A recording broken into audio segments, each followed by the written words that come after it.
This is another Dynasty game that if you're a fan of vampires, fictional, nocturnal world of living in the shadows, and you love Dynasty games, then this is going to be one for you.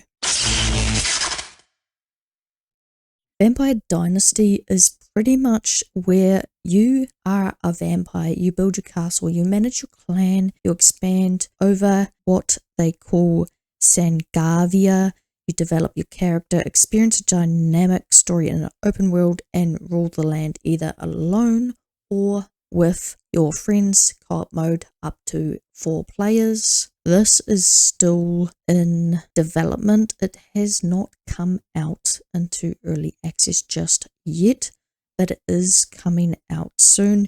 The release date does say 2024, so I am hoping it's in the next month or two. This is another Dynasty game that I am looking forward to. So if this is your jam, please do have a look. But in the meantime, let's have a look at the gameplay trailer.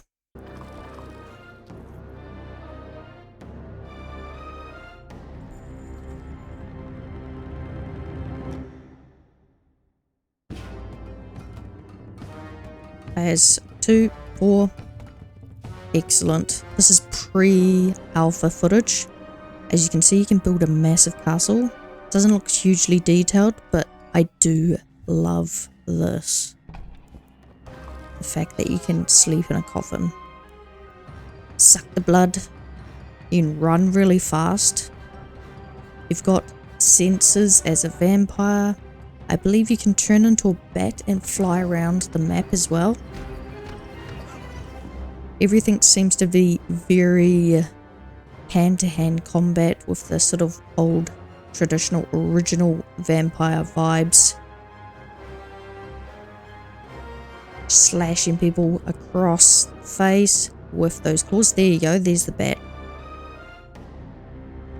And that is the beginning of Vampire Dynasty. This game is by the same publisher that has done Sengoku Dynasty, Medieval Dynasty, Top Lit's production, but the developers are different amongst those 3 games, so don't get them confused that it's the same people making the games, just the same publisher.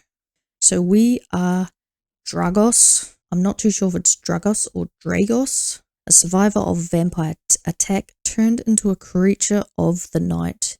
You have to find your place in the world where vampires are at the top of the food chain. And then we are torn between the urge to satisfy our hunger for blood and your responsibility towards the people you swore to protect, which is the area that you will be residing in. What this does is it gives you a choice within the game.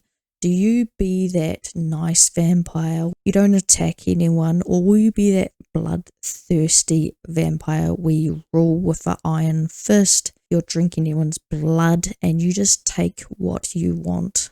This is obviously going to be in an open world. It is a Dynasty game. It's usually how they are rolling these days. We will see how big the map is. So in this open world, it says that we've got mountain ranges, forests, dungeons, swamps, and other areas full of dangers. We've got enemies out in the wilderness, so that makes this game going to be very combat heavy in a sense. Compared to Medieval Dynasty, which is more of building, a little bit more peaceful, this is going to be a little bit darker than that. Obviously, you can build your castle. I do like the few scenes that they have.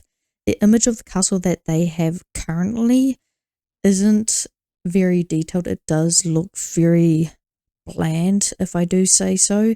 There's not a lot of decoration or any sort of intrinsic parts to the castle that make it, I guess, overly interesting besides the way that it was designed or built.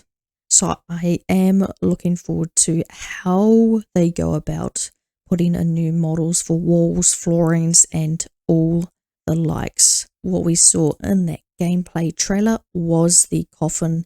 There's just something very nice about being a vampire, coming home just before the morning and lying down. And the main thing that comes with Dynasty games is growing your following.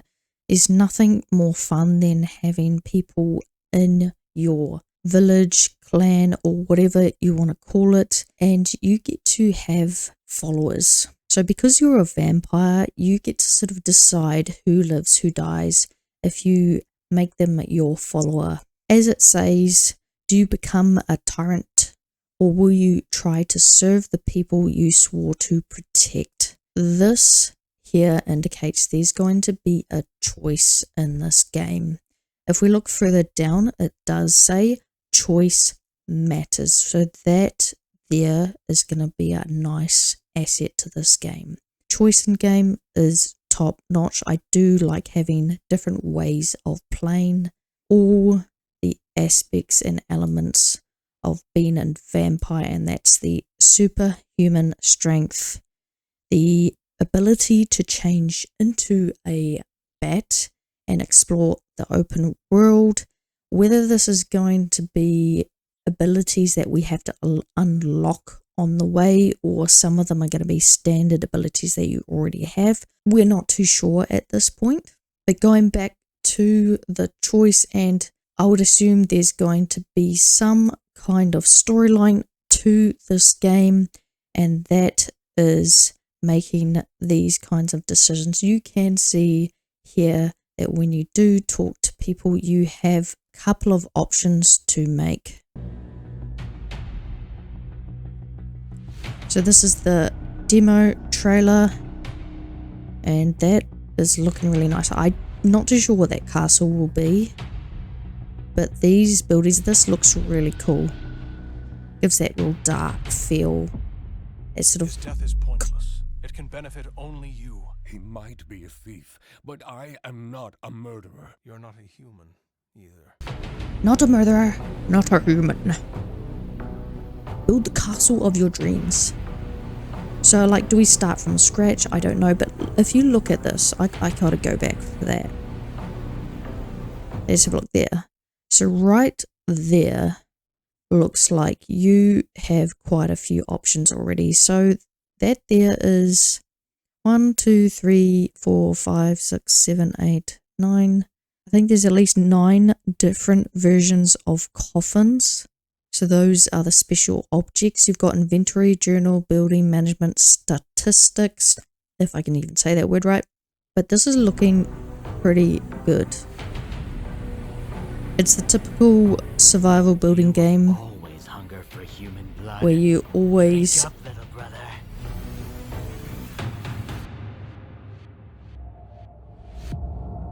See, I'm just going to pause it right there so that we have a better view of what we're going to have on our HUD. So you've got a compass at the top. You've got this moon that you're going to have a night and day cycle so that you can't just be out at all hours and never have day arrive. You're going to have to hunker down before the sun comes up, because this here, this icon with the fire and the little sun above it, gives me the indication that if it gets too hot or the sun starts rising, you're going to start burning as a vampire. I'm not too sure what this other icon is, but this is looking pretty, giving me those dark vibes. Gonna have a clan, gonna probably end up being a tyrant myself. I'm guessing at this point you would have the very basic outline of getting started, building a settlement, and you'll go through a brief storyline during your time looking after or being the tyrant of this village. And this screenshot here just highlights the options that you have when you do talk to people.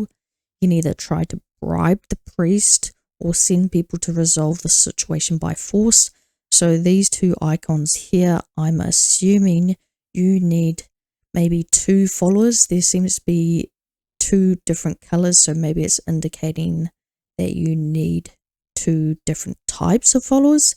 It's unclear at this point.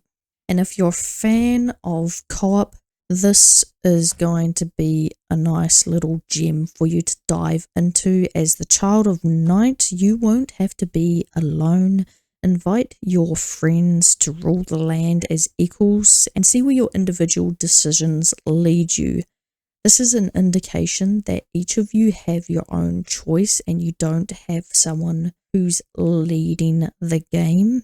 And it'll come in handy having a few friends with you to build the castle of your dreams. You can all have your own crypt, have your own dining hall, whatever you like. Let me know if this is your type of game. This is definitely going to give it a different vibe to the Dynasty games that we have at the moment. A little bit of horror, a little bit of gore, brings out that darker side of us players to be able to explore and rule as we like. Comment down below if this is going to hit your wish list. I would like to know if this is more your style of gameplay, having a darker game compared to the general farming games. Sometimes we like a little darkness. If you like this video, like, comment and subscribe. I do play a lot of different games, so do look forward to playing new ones and seeing new content. Until then, I'll see you in the next one.